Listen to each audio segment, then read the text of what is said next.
जी हां दोस्तों, रात भर की हलचल के बाद सुबह सुबह शिंदे और बीजेपी के अलगाव पर क्या लग रही है मोहर? पवार संग शिंदे का क्या है नया खेल? स्वागत है आप सभी का। आप देख रहे हैं द राजनीति का विशेष सेगमेंट खबर और विश्लेषण। मैं हूं जबार खान।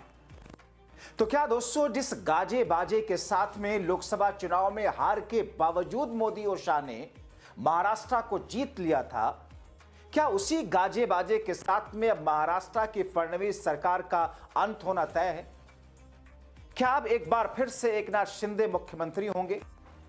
और क्या महाराष्ट्र में जो कुछ रात भर चला, जिस अंदाज में शिंदे वर्सेस बीजेपी के कुनबे के बीच में जो कुछ हुआ, क्या अब जो सुबह इस वक्त बातचीत चल रही है उसमें अब आने वाले दिनों की एक नई आहट है जिसमें अलगाव पर पूरी तरह मोहर लग ही जाएगी? क्योंकि शरद पवार, जिन्हें देश के राजनीति का चाणक्य कहा जाता है, उन्होंने शिंदे को लेकर नई प्लानिंग क्या तैयार की है, विस्तार से दोस्तों आपको सब कुछ बताते हैं।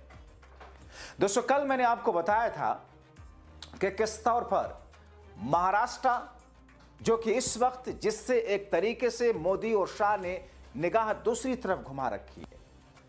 दोस्तों, एक शो आता है, कॉमेडी शो है एक न्यूज चैनल पे, उसमें कुछ कॉमेडी कवि बैठते हैं, पॉलिटिकल सटायर करते हैं।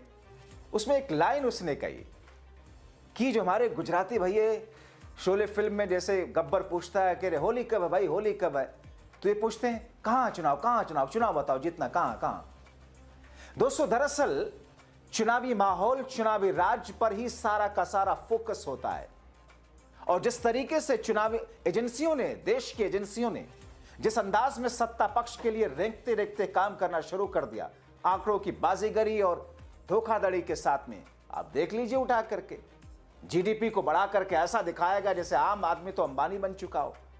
आप देख लीजिए बेरोजगारी, महंगाई का आंकड़ा देना बंद कर दिया सरकार ने।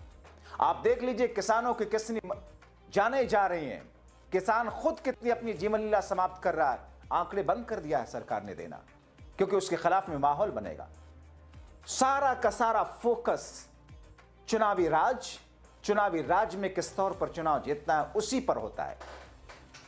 अब दोस्तों, महाराष्ट्र के अंदर जिस तौर पर इस वक्त एकनाथ शिंदे, जो डिप्टी सीएम बनने के फौरन बाद से लेकर के अब तक जिस तरीके से नाराज हैं, खुद देवेंद्र फडणवीस उनके उठाए गए, उनके कार्यकाल के तौर पर, मुख्यमंत्री के तौर पर जो फैसले थे, उनकी जो जांच बिठाई, कैसे एकनाथ शिंदे के एक विधायक के घर पर पुलिस भिजवा करके सुबह 4 बजे छापेमारी और तलाशी की गई, और कैसे जो कुछ बयानबाजी सामने आई, वो सब कुछ ये दर्शाया और दर्शा रहा है कि साहब जो इस वक्त की जो बैठक, जो बातचीत चल रही है, वो कहीं ना कहीं एकनाथ शिंदे आगे आने वाले दिनों के लिए एक ऐसी पटकथा लिख रहे हैं जिसमें देवेंद्र फडणवीस का बतौर सीएम अब ऐसा लगता है कि वक्त पूरा हो चुका है।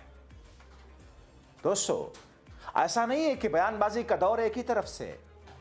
अगर एकनाथ शिंदे कुछ कहते हैं तो देवेंद्र फडणवीस पलट करके वो फौरन उसी अंदाज में जवाब देते हैं, जिस अंदाज में हमने आपको दिखाया भी था। अगर कोई रावण की लंका जलाने की बात करता है तो दूसरा यह कहता है कि असली लंका तो हम जलाएंगे। मगर इस बीच में दोस्तों, निकाय चुनाव से ठीक पहले जो स्थिति महाराष्ट्र की बनती हुई दिख रही है, उसमें गर्चे नंबर गेम में महायुति के सामने अगर एकनाथ शिंदे निकल करके महाविकास आघाड़ी के साथ आते हैं, भले ही सीटें उस हिसाब से पूर्ण होती हुई दिखाई ना दे रही हों, लेकिन राजनीति के चाणक्य शरद पवार ने जो कुछ तिकड़म लगाया है, उस अंदाज में कहीं ना कहीं सारे नंबर्स महाविकास आघाड़ी के पास में पूरे होते हुए दिखाई दे रहे हैं। इसको भी मैं आपको विस्तार से दिखाऊंगा और बताऊंगा, समझाऊंगा कि कैसे। मगर इस बीच में जो नई खबर निकल करके सामने आई कि देर रात एक बार फिर से शिंदे वर्सेस फडणवीस काफी कुछ हुआ। यहां तक कि दोनों के समर्थकों और दोनों के नेताओं के बीच में वार पलटवार भी जम करके हुए, हंगामा और राजनीतिक ड्रामा देखने को मिला। और माना यह गया कि अगली जो सुबह है, वो सुबह काफी कुछ तस्वीरों को साफ करेगी। तो अब जब शरद पवार के साथ में एकनाथ शिंदे का जो गठजोड़ हुआ है, उस गठजोड़ को अगला एक्सटेंशन के रूप में किस तौर पर देखा जाए? क्या कांग्रेस, क्या उद्धव ठाकरे, राज ठाकरे उसका हिस्सा बनने जा रहे हैं, क्योंकि इस बात का ऐलान तो खुद एकनाथ शिंदे की पार्टी के लोगों ने कर ही दिया। मैंने आपको पिछले शो में दिखाया था कि किस तरीके से दादा भुसे ने यह कह दिया कि अगला मुख्यमंत्री एकनाथ शिंदे होने जा रहे हैं। अगला मुख्यमंत्री नहीं, बल्कि अब मुख्यमंत्री की कुर्सी पर उन्हें आप देखने जा रहे हैं। तो दूसरी तरफ एक और नेता ने कह दिया था कि नया गठबंधन बनकर के तैयार है, एनडीए बिखर चुका है, किसी दिन भी टूट जाए, ऐलान बाकी है। और जैसा कि दोस्तों मैंने आपको 2 दिन पहले दिखाया था कि किस तौर पर, किस अंदाज में दोनों ही धड़े, दोनों ही गुट एक दूसरे को लेकर के आरोप प्रत्यारोप नहीं, सीधी सीधी चुनौती दे रहे हैं, कैसे चैलेंज कर रहे हैं एक दूसरे को। जिस तरह के टकराव शिंदे की शिवसेना और बीजेपी के बीच दिखा, उससे आने वाले भयंकर नतीजे की आहट पहले ही सुन रहे थे। दरअसल शिंदे ने फडणवीस और बीजेपी के लिए बिना किसी लाग लपेट के सीधे सीधे ये कह दिया था। 2 दिन पहले का मेरा शो उठा करके देखिए दोस्तों, उसमें उन्होंने यही कहा था कि घमंड ज्यादा दिन चलता नहीं है, निस्सनाबूद होना पड़ता है, अहंकार जलाकर राख कर देगा। रावण भी घमंडी था, इसलिए उसकी लंका जल गई। हमारे शिवसैनिक कुछ ऐसा ही करेंगे जिससे घमंडियों की लंका जल जाएगी।